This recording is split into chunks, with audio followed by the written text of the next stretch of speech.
Between the upcoming Call of Cthulhu game and the previously released Tesla vs. Lovecraft, Cthulhu is having something of a moment in 2018. Now that pile is going to get a little bit taller thanks to Achtung Cthulhu Tactics, a curious new strategy game that mixes gothic horror with World War II. It's basically a game that does to XCOM what Pride and Prejudice and Zombies did to Jane Austen.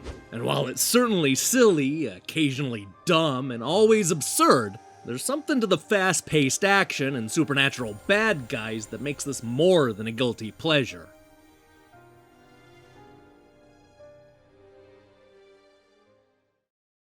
This is not your typical World War II story. When the Nazis start dabbling with supernatural powers, the Allied forces send their occult specialists in to investigate. Unfortunately, it was a trap, and only a few survivors were able to escape the ambush.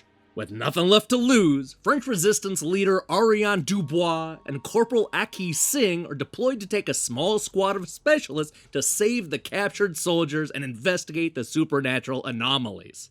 The game centers around these 4 fighters and their struggle to sneak behind enemy lines. That's one of the most glaring differences between this and other recent strategy games, where most titles let you pick between a large cast of characters. You only have 4 people in this game, and it's the same 4 people throughout. In that sense, it's more of a personal adventure than what we saw in something like XCOM. The level designs also differ from similar strategy games in some key ways. Where most games in the genre will plop you down inside of a large battlefield, Cthulhu Tactics gives us a few smaller fights that are separated by a mostly linear path. There are a lot of times where you'll control the 4 characters as a single unit and explore the surroundings, which can include alternate paths where you complete optional objectives. But let's be realistic here. Most of the time, these exploration bits are only there to get you from one encounter to the next. The good news is that the combat is fast and fun. If you've played a modern strategy game, you're going to recognize a lot of what Cthulhu Tactics does. It's a turn-based game where you move your entire squad person by person and then wait for the computer to make all of its moves. Just like XCOM and other similar games, you get a chance to level up your soldiers and unlock different abilities.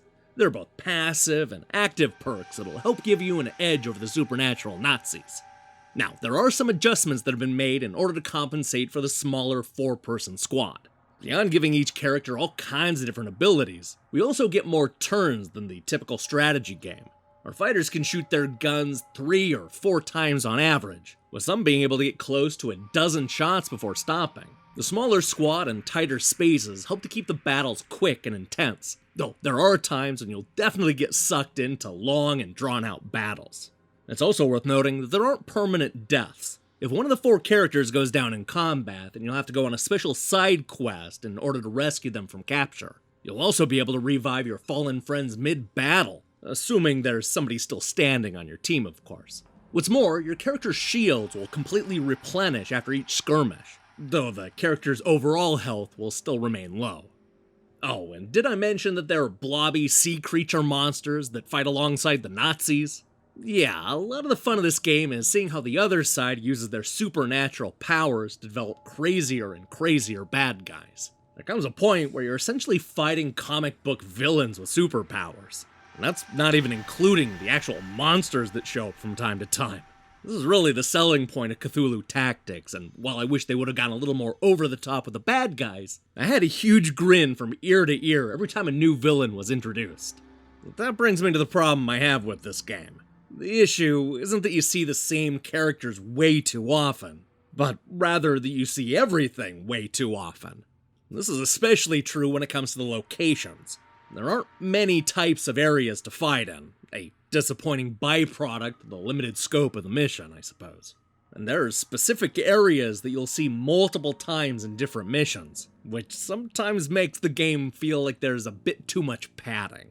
The combat is also incredibly repetitive, even with the addition of different weapons and abilities. And I hate to say it, but the 4-person squad limits a lot of the strategy and makes every battle feel the same. It doesn't help that most of the missions revolve around doing exactly the same thing in exactly the same way.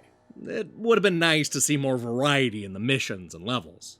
This is the kind of ridiculous premise that demands exciting cinemas and big story beats, but all that narrative stuff is confined to pre-mission briefings.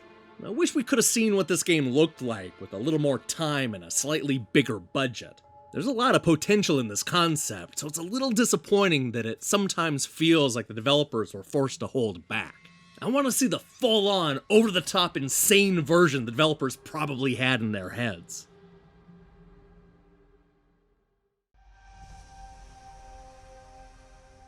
Achtung Cthulhu Tactics is every bit as silly and dumb as you would expect, all while being a fun and fast-paced strategy game with a great premise. The action is marred by some repetitive combat that is limited by the small squad, but the creative bad guys and the Lovecraftian nods go a long way to give this game a unique identity. Although imperfect, Achtung Cthulhu Tactics is just silly enough to be a good time.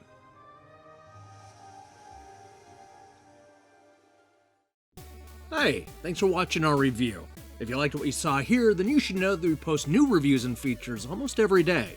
Now, here's the question I have for you. What video game mashup do you want to see? It can be genres or franchises or pretty much anything, so go wild. Personally, I've always wanted to see Rock Band turned into a kart racing game. Wait, no, how would that even work?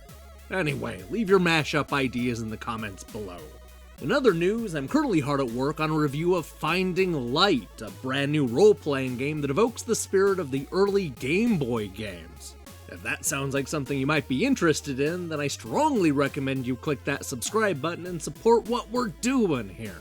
Until then.